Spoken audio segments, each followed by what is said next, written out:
Assalamualaikum friends, welcome to my YouTube channel. Today our topic is approaches to the study of political science.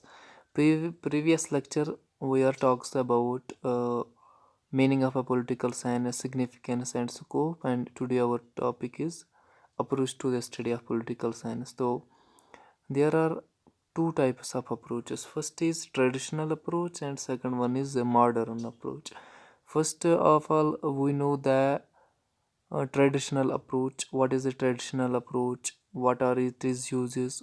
Who uses the first traditional approach? And then later we are discussing the modern approach.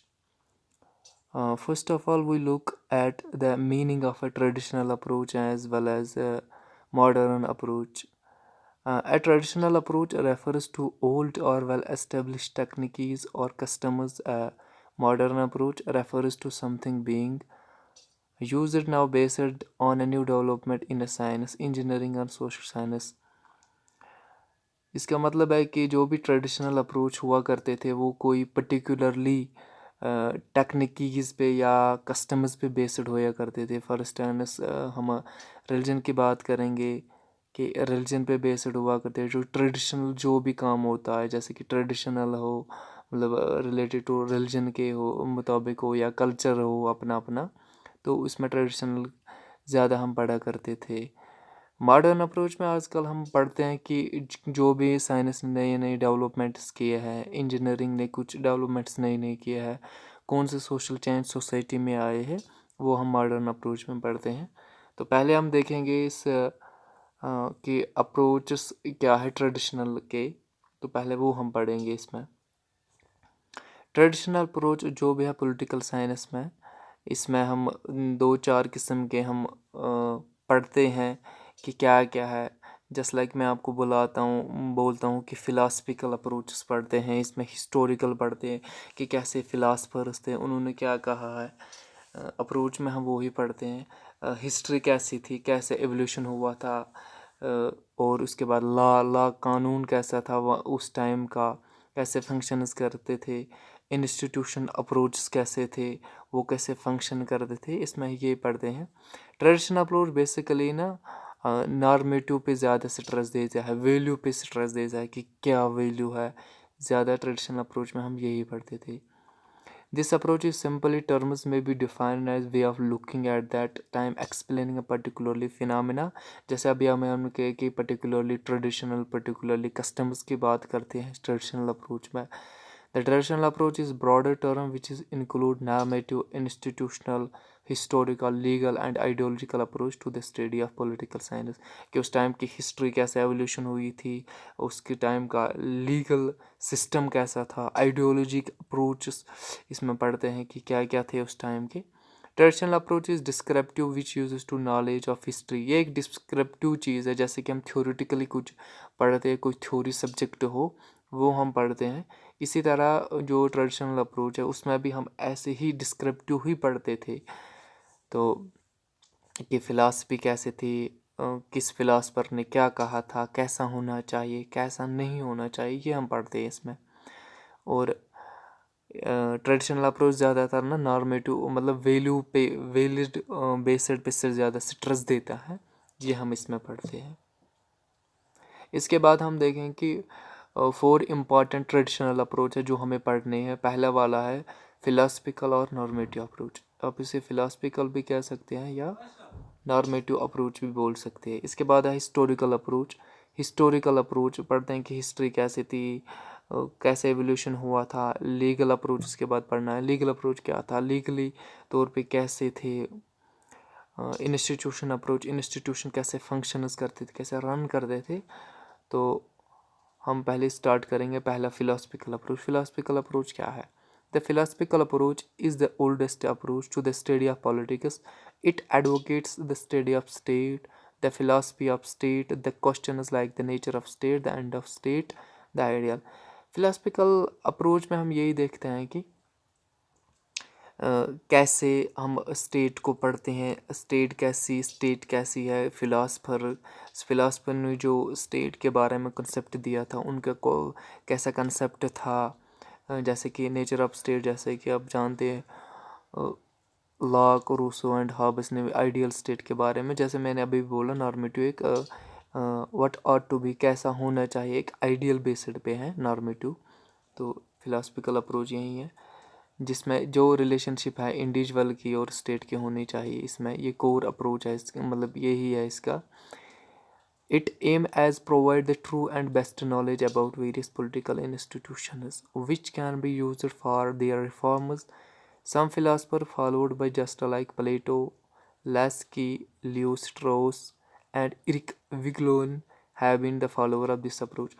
जैसे कि मैंने अभी कहा कि इसके ज़्यादातर follower कौन कौन से फिलासफर्स हैं, मतलब अरिस्टोटल ने क्या कहा था, जस्टिस ऐसा होना चाहिए, आइडियल स्टेट ऐसी होनी चाहिए, या बहुत कुछ, जैसे कि लियोस्ट्रा है, दूसरा इरिक विगोलिन है, ये इसको इस अप्रोच को ज़्यादा ही फॉलो करते थे, ये फिलोसफिकल अप्रोच का। इसके बाद हम दूसरा अप्रोच पढ़ेंगे। दूसरा अप्रोच में क्या है, हिस्टोरिकल अप्रोच। हिस्टोरिकल अप्रोच क्या है, हम हिस्टोरिकल अप्रोच में हम हिस्ट्री पढ़ते हैं कि कैसी थी ट्रेडिशनल की history. The historical approach is also old approach. It advocates the study of politics as the history of state, government, and other political institution. It justifies the study of past as a whole in phases as the best means to understand the present and for analyzing the future. It means कि जो भी historical past में गुजरे थे कि institution कैसी थी, state कैसी थी, वो कैसे फंक्शंस करते थे, पॉलिटिकल इंस्टीट्यूशन कैसे काम कर रहे थे, पास्ट की जो भी हिस्ट्री है वो हम इसमें इस अप्रोच में पढ़ते ही रहते हैं कि क्या इन्फ्लुएंस रहे है उसके पास प्रेजेंट के टाइम में भी, और आने वाले एनालाइजिंग करता है कि अगर ऐसा ही चलता रहा कि क्या होगा फिर आने वाले समय में, आने वाले टाइम में, जैसे कि फ्यूचर की बात कर रहे हैं, फ्यूचर में क्या होगा। The historical approach seeks to study the past, the history of evolution, political institution for studying their nature. The first modern political thinker Machiavelli used the historical approach to explain and justify. जैसे अभी आपने कहा, मैंने अभी कहा कि जो भी हिस्टोरिकल अप्रोच है ये देखते हैं कि पास्ट की हिस्ट्री कैसे थी, हिस्ट्री कैसे एवोल्यूशन हुई थी, पॉलिटिकल साइंस, पॉलिटिकल इंस्टीट्यूशंस कैसे ही वजूद में आए, ये सब कुछ हम पढ़ते हैं। इनमें से पहला थिंकर मैकावली है जिसने हिस्टोरिकल अप्रोच को जस्टिफाई किया, एक्सप्लेन किया, अपने आइडियाज़ दिए कि हिस्टोरिकल अप्रोच क्या है, कैसा था, उसने एक्सप्लेन किया है। पहला उसका नाम है मैकावली। इसके बाद तीसरा अप्रोच देखेंगे हम, लीगल अप्रोच। लीगल अप्रोच क्या है? This approach mainly deals with the form of aspect of government and politics, emphasizes the study of politics, institutions, structures. It means कि जो भी लीगल अप्रोच है, लीगल अप्रोच ज़्यादातर deal करते हैं जो भी फॉर्मल एस्पेक्ट हो गवर्नमेंट के, पॉलिटिकल एम्फेज, इसमें हम ये पढ़ते हैं कि पॉलिटिकल इंस्टीट्यूशन कैसे होते हैं, वो कैसे रन करते हैं। जैसे हम कह सकते हैं यहाँ पे, this approach is concern with the legal process, legal bodies और institutions, justice and independence of judiciary. जैसे कि हम बात करते हैं कि इसमें लीगल बॉडीज़ आती है, कि जुडिशरी इसमें आती है, कि लीगल प्रोसेस कैसा है, लीगल इंस्टीट्यूशंस कैसे है, वो कैसे फंक्शन कर रहे थे उस टाइम में, क्या हो रहा था जुडिशरी के रिलेटेड। पहला जो ट्रेडिशनल टाइम की लीगल अप्रोच जिसने यूज़ किया था उसका नाम सिसोरो था। सिसोरो का कहना है कि he asserts that all things are implanted with function and towards with they are directed by directives of their own nature. जो भी वो इसका कहना है कि जो भी फंक्शंस होती हैं वो स्पेसिफिक काम के लिए ही होती है। जैसे कि नेचरी तौर पर कोई लीगली तौर पर फॉर इंस्टेंस कोई क्राइम करेगा, उसको लीगल ही तौर पे सज़ा भी मिलेगी। तो ये है लीगल अप्रोच। इसके बाद है फोर्थ अप्रोच है इंस्टीट्यूशनल अप्रोच। इंस्टीट्यूशनल अप्रोच क्या है? Institutional approach mainly deal with the formal aspect of government and politics, emphasize the study of political institutions and structures.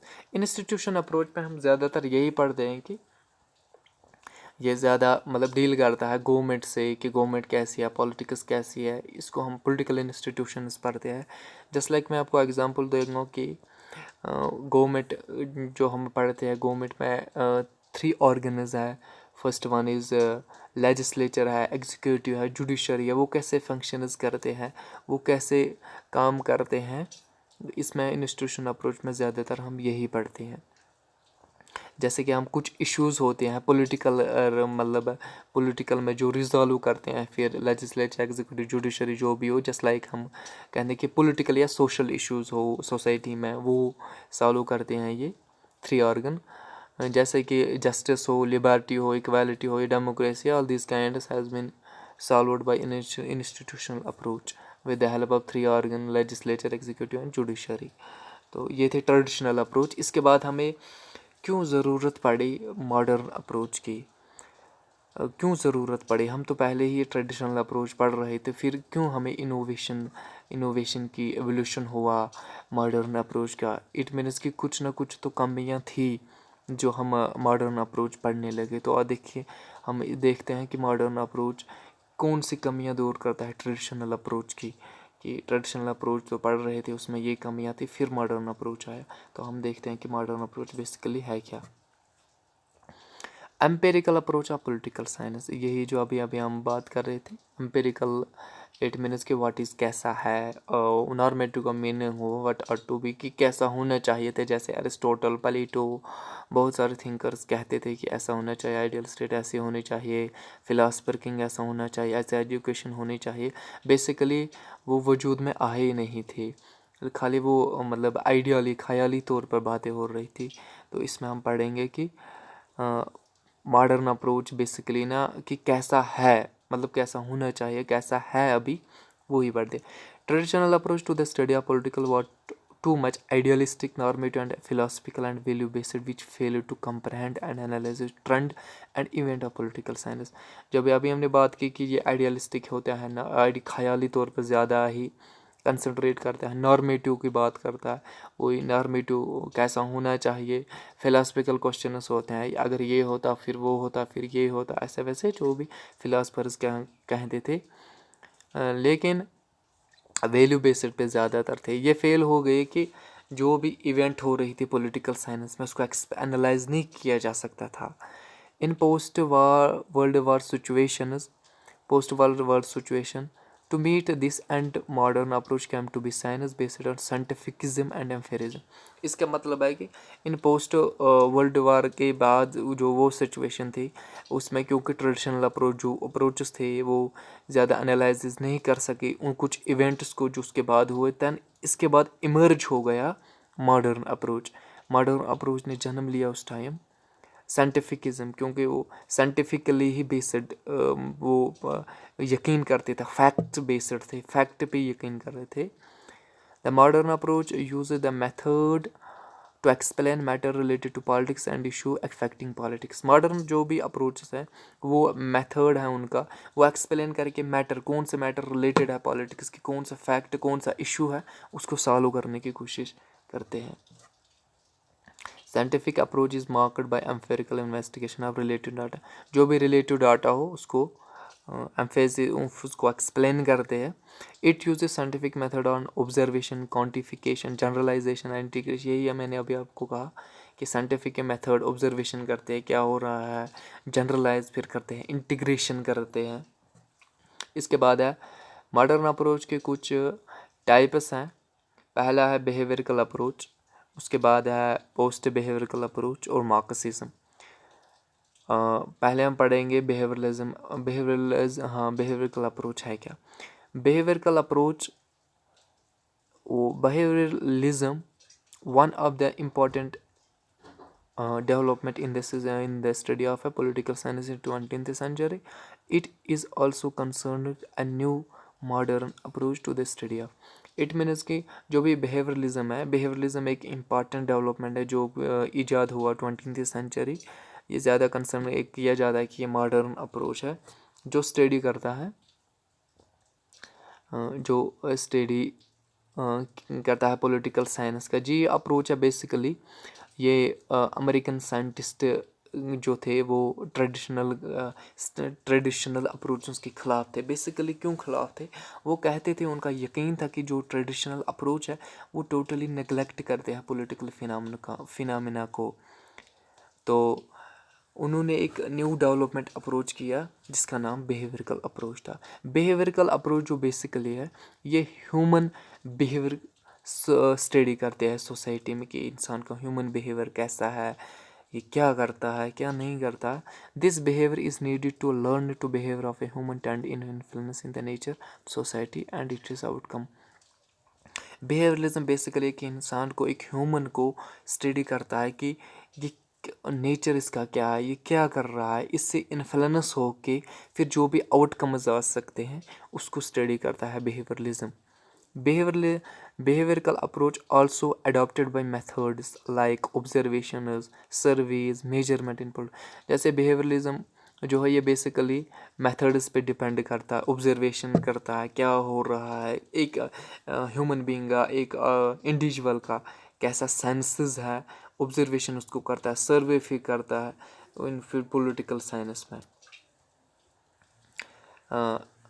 कुछ एक इम्पॉर्टेंट बिहेवियरलिज्म जिन्होंने ये कंसेप्ट दिया था जिसमें हार्लोड लैसवेल है, जॉर्जी कैटलिन है, चार्ल्स मैरियम ने ये कंसेप्ट दिया था बेसिकली। इसके बाद डेविड स्टर्न ने भी 8 वो प्रिंसिपल्स 8 पॉइंट्स बोले थे, रेगुलरिटीज़, वेरिफिकेशन, क्वांटिटी वगैरह, वो आप देख लेना। इसके बाद है पोस्ट बिहेवियरलिज्म। इट मीन्स कि ये बिहेवियरलिज्म के बाद ही पोस्ट बिहेवियरलिज्म आया। क्या बिहेवियरलिज्म में कुछ कमियां रह गई थी, उसके बाद पोस्ट बिहेवियरलिज्म आया, तो वो हम देखेंगे। Since we already in behavioralism deal with the practical problems of the world। जैसा कि हमने अभी अभी देखा कि जो भी प्रॉब्लम्स होती है वर्ल्ड में वो बिहेवियरलिज्म ही डील करता है। इनफैक्ट ये फेल हुआ कि पॉलिटिकल साइंस कन्वर्ट की जाए एक प्रॉब्लम सॉल्व साइंस बनाने में। It overemphasis on research methods, tools, dissatisfaction leads to growth of a new strong movement called post behavioralism। जो भी पोस्ट बिहेवियरलिज्म का मानना है कि जो भी टूल्स है, जो भी टेक्निकीज थे ग्रोथ की, एक नया मूवमेंट है बिहेवियरलिज्म का। जो भी प्रॉब्लम्स होती हैं मतलब उनको सॉल्व किया जाए अच्छे से। बेसिकली पोस्ट बिहेवियरलिज्म के कुछ मैन फीचर्स है जो आपको बेसिकली याद रखने हैं। उनमें से पहला है opposition to value free social science. ये कहता है कि अपोजिशन है टोटली जो वैल्यू फ्री सोशल साइंस है, कि value free social science value free नहीं होना चाहिए।